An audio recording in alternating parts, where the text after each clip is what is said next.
सम्राट चौधरी ने मुख्यमंत्री नीतीश कुमार पर निशाना साधा है। उन्होंने कहा है कि जिस तरह से यूपी में योगी आदित्यनाथ अपराधियों और माफियाओं को मिट्टी में मिला रहे हैं, उसी तरह बिहार के सीएम नीतीश कुमार को राजनीतिक तौर पर मिट्टी में मिला देंगे। साल 2024 और 2025 चुनाव में बीजेपी कार्यकर्ता सबक सिखाएगा। बीजेपी प्रदेश अध्यक्ष ने कहा कि बीजेपी नीतीश कुमार की तरह पलटती नहीं है। नीतीश कुमार बीजेपी के कंधे पर बैठकर बिहार की सत्ता तक पहुंचते रहे, लेकिन वो अब पलटी मार चुके हैं। उन्होंने कहा कि लालू प्रसाद की राजनीति में उत्पत्ति भी बीजेपी के कारण ही हुई थी। सम्राट चौधरी को पार्टी ऑफिस में आयोजित श्यामा भाई शाह जयंती समारोह का संबोधन के दौरान ये बातें उन्होंने कही है।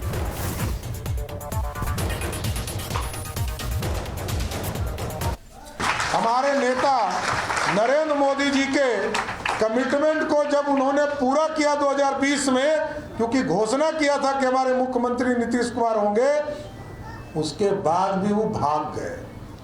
तो अब जब वो भाग ही गए तो राजनीतिक तौर पर हम लोग तो उनको मिट्टी में मिलाने का काम कीजिए, यही मैं कहूँगा।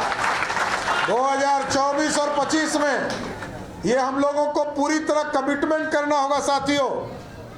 जिस तरह उत्तर प्रदेश में अपराधी, आतंकवादी और उग्रवादी को मिट्टी में मिलाने का काम किया जा रहा है, यहाँ राजनीतिक तौर पर नीतीश कुमार जी को 2025 के चुनाव में और 24 के चुनाव में ये कमिटमेंट कीजिए। और इसी पर ज्यादा जानकारी देंगे हमारे संवाददाता अमन कुमार।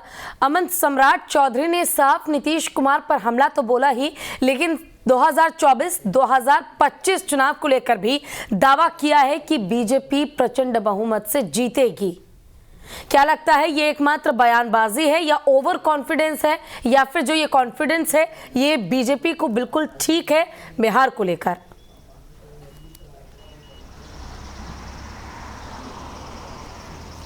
जी बिल्कुल पूजा, मैं आपको बता दूं, कल भामाशाह की जयंती मनाई जा रही थी, जहां पर बीजेपी के प्रदेश अध्यक्ष सम्राट चौधरी, पूर्व प्रदेश अध्यक्ष संजय जायसवाल, नेता प्रतिपक्ष विजय सिन्हा, ये तमाम लोग मौजूद थे। और सम्राट चौधरी ने अपने संबोधन के दौरान मुख्यमंत्री नीतीश कुमार पर जोरदार हमला बोला। उन्होंने कहा है कि जिस तरीके से उत्तर प्रदेश में अपराधियों से कोई कोताही नहीं की जा रही है, अपराधियों को मिट्टी में मिलाया जा रहा है, योगी आदित्यनाथ लगातार अपराधियों पर नकेल कस रहे, उसी तरीके से मुख्यमंत्री नीतीश कुमार को राजनीतिक तौर पर मिट्टी में मिलाने का हम काम करेंगे। सभी कार्यकर्ताओं से उन्होंने आग्रह भी किया कि 2024 और 2025 को लेकर जो कमर है वो कस लीजिए और नीतीश कुमार का अस्तित्व पूरी तरीके से राजनीति तौर पे खत्म कर देंगे। वहीं उन्होंने लालू प्रसाद यादव को लेकर भी जिक्र किया कि लालू प्रसाद यादव को भी मुख्यमंत्री बनाने का काम भारतीय जनता पार्टी में ने किया।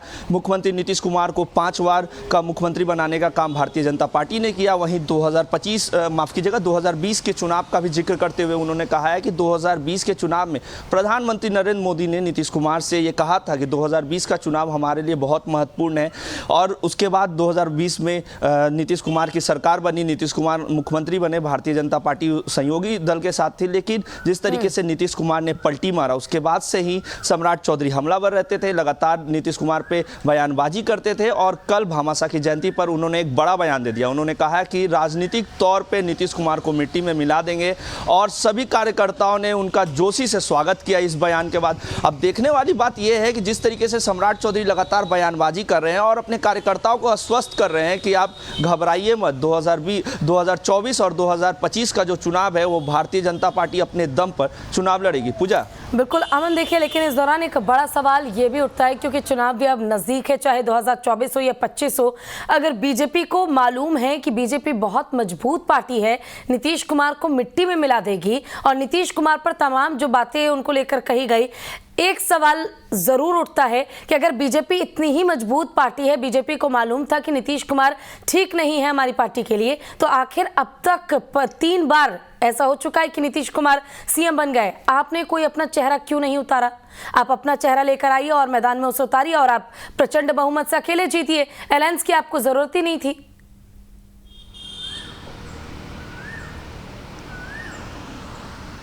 जी बिल्कुल, आपने बिल्कुल सही बात बोला कि अगर बीजेपी को ये पता था कि हम अपने प्रचंड बहुमत से सरकार बना सकते हैं तो नीतीश कुमार का साथ की क्यों ज़रूरत है। लेकिन जिस तरीके से इन दिनों बयानबाजियों का दौर चल रहा है, जनता दल यूनाइटेड ये कह रही है कि भारतीय जनता पार्टी को तो अभी हमने सत्ता से बाहर किया, 2024 और 2025 का चुनाव आने दीजिए, उन्हें पता चल जाएगा कि उनका बिहार में अस्तित्व क्या है। अब देखने वाली बात है कि जिस तरीके से बीजेपी बयानबाजी कर रही है, बीजेपी के प्रदेश अध्यक्ष ये दावा ठोक रहे हैं, हालांकि जनता दल यूनाइटेड लगातार ये कह रही है कि उनके पास चेहरा कौन है, वो इक्के दुक्के नेता को अपने साथ मिला रहे हैं। उपेंद्र कुशवाहा से मुलाकात कर रहे हैं संजय जायसवाल, जो कि पूर्व में प्रदेश अध्यक्ष थे। जब संजय जायसवाल, उपेंद्र कुशवाहा ने जब पार्टी छोड़ा था जनता दल यूनाइटेड और अपनी पार्टी बनाई थी, उसके बाद तुरंत संजय जायसवाल उनसे मुलाकात करने गए और उनमें बधाई दी कि आपने बहुत सही डिसीजन लिया कि आपने नीतीश कुमार का साथ छोड़ा। आखिरकार अगर बीजेपी को ये पता है कि जब वो प्रचंड बहुमत से सरकार बना सकती है तो क्यों वो उपेंद्र कुशवाहा, जीतन राम मांझी, इन सभी जो नेता हैं उनको अपनी ओर खींचने। लेकिन जनता दल यूनाइटेड लगातार ये कह रही है कि बीजेपी के पास कोई नेता नहीं है, कोई चेहरा नहीं है, वो इक्के दुक्के नेता के साथ चाह रहे हैं कि सरकार में आ जाए, लेकिन ऐसा कुछ नहीं होगा। पूजा बिल्कुल अमन, देखिए जिस तरह से पीएम कैंडिडेट के तौर पर नरेंद्र मोदी को प्रमोट शुरुआत से ही किया जा रहा है, ठीक ऐसे ही अगर बीजेपी को ये एहसास है कि बीजेपी बिहार में बहुत ज़्यादा मजबूत है, उनके अपने कैडर वोटर्स हैं, तो लाजमी सी बात है कि सीएम के लिए भी उन्हें किसी ना किसी चेहरे को प्रमोट करना ही होगा। लेकिन अब तक चेहरे पर सवाल जो है बीजेपी को लेकर वो बरकरार है। आपका बहुत बहुत शुक्रिया इस तमाम जानकारी के लिए।